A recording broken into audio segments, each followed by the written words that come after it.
Okay, we're back for part 6 in the Tales from the Landlord series. Today we're going to talk about something that can be really complicated, writing your lease.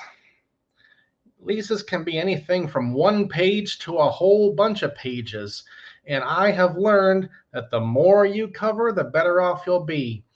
If you have a good tenant who doesn't cause any problems, then there's no need for a lot of the things in a lease.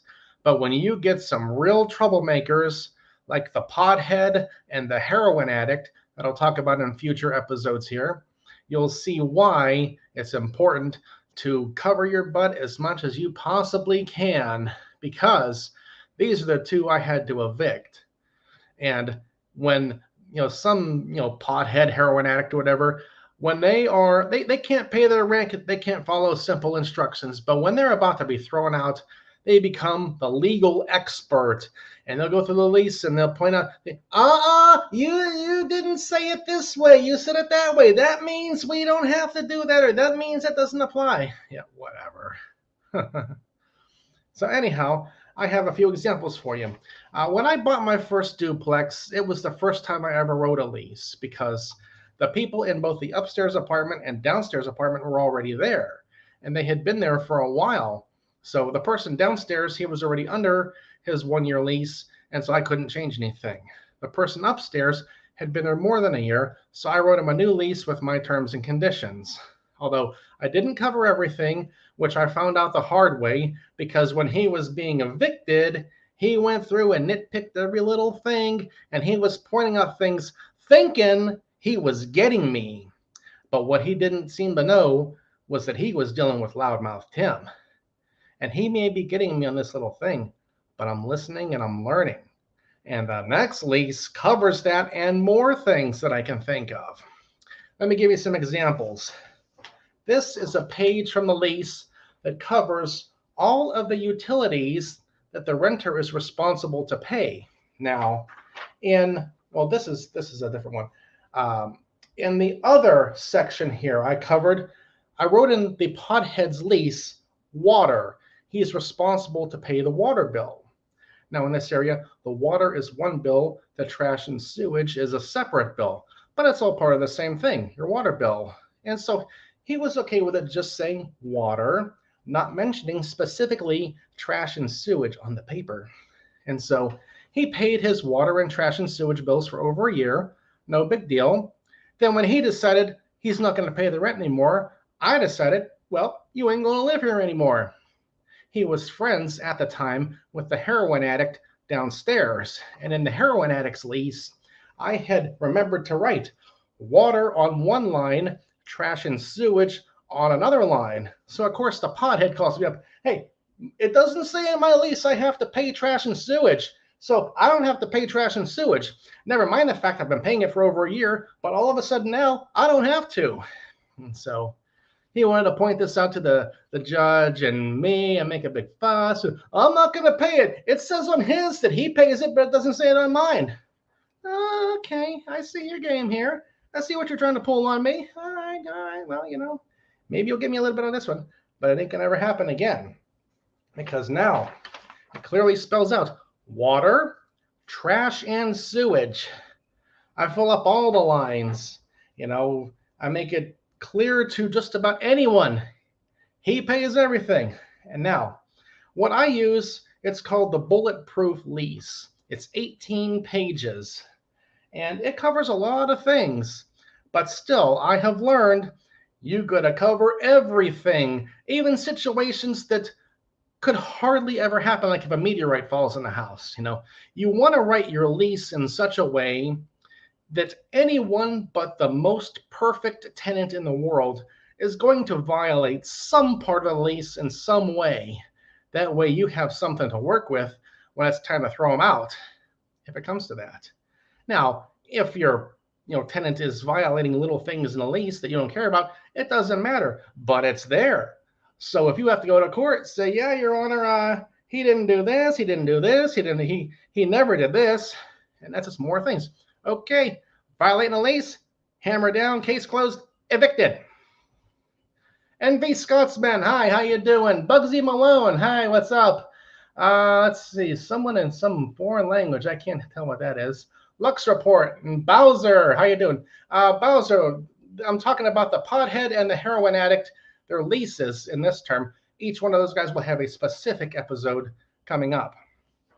Now, here is what I developed as my page 19 to the 18-page lease. And this is all things I think up to add in. Let me give you a few examples. And this is just trying to cover everything, making it very clear to any possible question, this is the answer. Now, for slip and fall injuries, I wrote this. Tenant is responsible for keeping steps and sidewalks clean and clear of dust, dirt, rocks, sticks, leaves, water, snow, ice, salt, or anything else that could cause slip and fall injuries. Let's see, another one here. No satellite dishes may be installed on the roof under any circumstances. Building owner will provide a ground mount post if needed. Oh, here, I learned about this one here. Tenant is responsible to pay all utilities, electricity, gas, water, trash and sewage, cable TV, internet, and any other utility or service not listed here. Let's see here. Oh, here's one that comes in handy. No dogs or cats may be in the apartment at any time for any reason, regardless of whose pets they are. Having dogs or cats in the apartment is a lease violation that can result in eviction. This lease is a month-to-month lease, which can be continued each month as long as the place is being taken care of and the rent is paid on time each month. Let's see. No modifications to the apartment may be made without speaking to the landlord/building owner first. Oh, yeah. Because I've had some tenants say, why do you come around here all the time? Here's one. Landlord/building owner makes regular visits to the property and common areas, hallway, basement, to keep an eye on the property and make sure it is being taken care of. So the point here is cover everything. Whatever they might think up as their way to get around something, it's already answered here. Because when you get a renter who's either doesn't like me or is facing eviction, they'll go as far as they can to try to get it their way. Well, you got to see it coming and beat them at that kind of a game. I've had two evictions that I did, one in March of 21 and one in July of 21, both under COVID restrictions, and I won both of them. And, it was, in both cases, it was a matter of them not paying their rent, which is covered under COVID restrictions, so you can't evict them for that. But they were also violating parts of the lease. You're out. I win. They're walking down the road with their stuff. Okay, let me think here for a minute. Does anyone have any questions? Type it in the chat real quick. Let me think for a moment. What are some other examples I could give you real quick?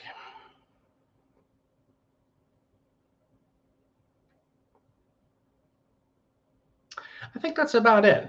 The point is, when you have an apartment to rent, you got to really imagine everything and see it coming and be ready for it, because if a tenant is a good tenant, most of this stuff is never an issue. But it's for the potheads and the heroin addicts and the otherwise troublemakers that are gonna, do I have landlord insurance?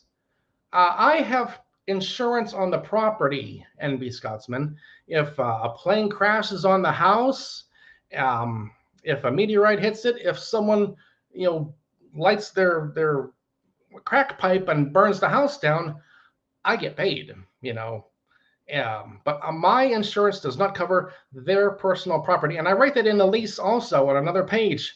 Tenant is responsible to keep their own renter's insurance, because my insurance doesn't cover your stuff. Let's see. Oh, yeah. Bowser, has anyone sneaked pets onto the property? Yes, they have. The heroin addict did that. I'll tell you a little story about that right away here. I had written in their lease, no dogs or cats, because the dogs make a mess and the cats peeing on the carpet. You know what that's like. It's not good. So right when I first met the heroin addict and he was signing his lease, he was being nice and, normal and everything. Hey, my friend is moving and he needs someone to keep his dog for just a week and a half. Can I keep him here just for a week and a half and I'll get him out of here? And I did not like this idea at all. I wrote on the lease, no dogs or cats. That means no dogs or cats. So, yeah, a week and a half and get it out of here. So 2 months later, I had been stopping by the house just from one of my routine inspections. I went down in the basement, which is a common area, and on the wooden floor above me, I hear a dog walking around. I hear a dog. There's not supposed to be a dog in here. And of course, I went up there, I'm knocking on the door. What's going on? The heroin addict's girlfriend was there at the time, and apparently she knew nothing about this whole week and a half and out thing. She's like, "What are you talking about? What are you talking about? What do you mean? What do you mean?" Yeah, well, that got real intense real quick. He's calling me about 20 minutes later. What are you talking about? You said a week and a half, and this is 2 months later, and I see a dog in there. That became a big problem for quite a while. And now, if someone has little pets like a hamster or a rabbit or a bird or, I don't know, what other little pets you have in your apartment, that's one thing. Maybe even a tiny little dog is one thing, but like the big ones, no. And like a cat, I don't have a problem with cats, but when they go pee in the apartment and that ammonia smell covers everything and the people don't clean it up, that is a problem. Haven't had that happen yet, but I've seen it happen, and it's not good. Let's see. Any other questions? No. I'll tell you, Bowser, one more thing. One of my other renters does have pets at the house, but I don't say anything to her because she pays her rent in cash or by check. She pays her rent on time, all the time. She's never been any problem. So I just let it go because, she has several cats in there. And I've been in the house and she has like 3 separate contained covered litter boxes in the place. And you walk through the house and I was here to fix a light in the bathroom. And you purposely try to smell for the litter box and you didn't smell anything. Okay, they're taking care of the place. They're handling the pets. No problem. I'll let it go. Have I always represented myself in court? Yes. Why? Because in the past, I have talked to a few lawyers, and the amount of money they wanted to go to court was ridiculous. But I'm listening. I'm gathering intelligence. What are they going to say? What are they going to do? And I could do that, And usually, if you have a good lease, you don't need a lawyer. You say, well, they did this, they did this, they did that. When I went to kick out the pothead, I had a page of 6 different things written down of the things they were doing wrong. I got through number 1 and most of number 2, and the judge is like, all right, I get it.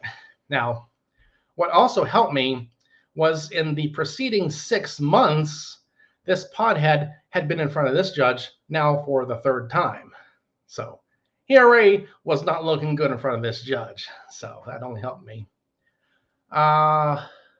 Reza Matori, ammonia smell? Well, from cat pee. It's like an ammonia, whatever it is. It's a real strong smell, and you don't want to have it in your house. Gets in the carpet, you can forget that carpet. Bowser, friend and family rent disasters. I haven't had any of those because I have not rented to any friends or family. I've heard horror stories, and I know that wouldn't work out well, so I won't even do that. If I had a family member who needed a place to stay and I had an empty apartment, I might let them stay there for a month or so, whatever, without any kind of a formal lease. But that's never happened, and I wouldn't, want to get into that whole thing anyhow because it would just never turn out well. Sooner or later, they would get behind on their rent payments, and it would all go downhill real quick after that. Let me scroll down here and see. Would I rent to Archie? Yeah, I'd have to have one of his watches as collateral. And yeah, no problem. That might be entertaining, actually. Okay, real quick, any other questions? Type them fast, because we are, I don't know, we're, wow, for almost 15 minutes already.